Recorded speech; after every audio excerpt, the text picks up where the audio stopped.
Mến chào quý vị và các bạn đang quay trở lại với kênh của chúng tôi. Rất vui được đồng hành cùng quý vị với nội dung Kim Tuyến ngầm xác nhận người yêu là Đồng Ánh Quỳnh. Nghi vấn tình cảm giữa Kim Tuyến và Đồng Ánh Quỳnh tiếp tục thu hút sự chú ý của công chúng sau khi một đoạn clip livestream gần đây lan truyền trên mạng xã hội. Trong đoạn phát sóng trực tuyến này, khi một cư dân mạng đặt câu hỏi "Chị Tuyến có người yêu chưa ạ?", nữ diễn viên sinh năm 1987 đã mỉm cười trả lời: "Dạ có rồi chị ạ. Mọi người sao mà hỏi thừa quá vậy? Có rồi ạ."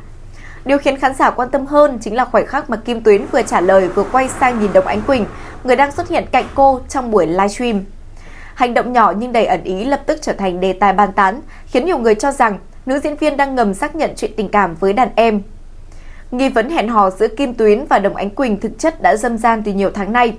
Cả hai liên tục được bắt gặp xuất hiện cùng nhau tại các sự kiện lớn nhỏ trong làng giải trí, thậm chí đồng hành trong nhiều khoảnh khắc đời thường.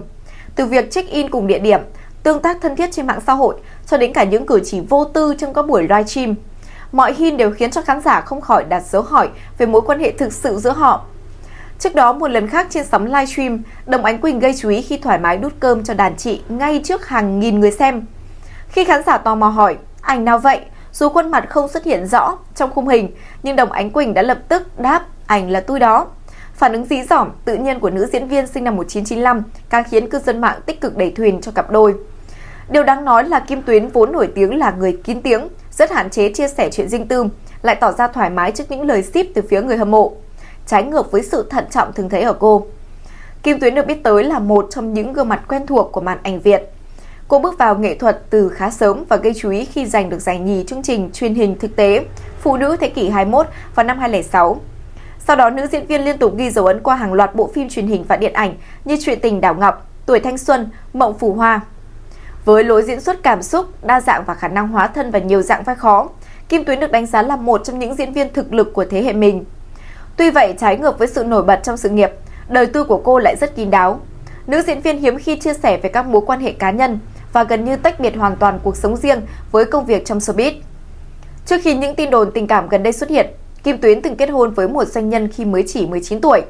Tuy nhiên, cuộc hôn nhân kéo dài chỉ 2 năm và cô quyết định trở thành mẹ đơn thân, một mình nuôi con gái nhỏ. Từ đó, nữ diễn viên gần như tránh nhắc đến chuyện tình cảm. Chính vì vậy, bất kỳ thông tin nào liên quan đến đời sống riêng của Kim Tuyến đều dễ dàng trở thành tâm điểm chú ý. Về phía Đồng Ánh Quỳnh, cô cũng là gương mặt đang được khán giả yêu thích sau khi tạo dấu ấn qua nhiều bộ phim điện ảnh và truyền hình. Sở hữu ngoại hình nổi bật, phong thái tự tin cùng với sự nghiệp đang trên đà phát triển, Đồng Ánh Quỳnh được xem là đại diện của thế hệ diễn viên trẻ đầy triển vọng. Sự thân thiết giữa cô và Kim Tuyến vì thế càng khiến cho công chúng quan tâm, nhất là khi cả hai liên tục đồng hành trong nhiều hoạt động công khai mà không hề né tránh truyền thông.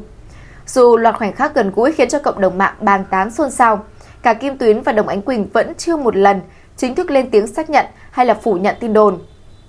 Nhiều khán giả cho rằng cả hai chỉ đơn thuần giữ mối quan hệ chị em thân thiết trong nghề.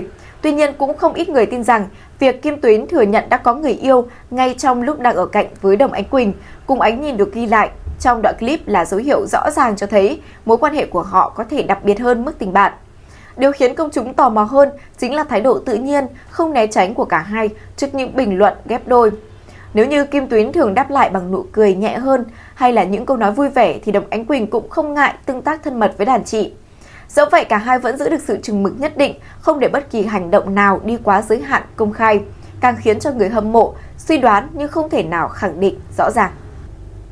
Vừa rồi là những thông tin mới nhất được cập nhật trên kênh của chúng tôi. Cảm ơn quý vị đã quan tâm theo dõi. Xin chào và hẹn gặp lại!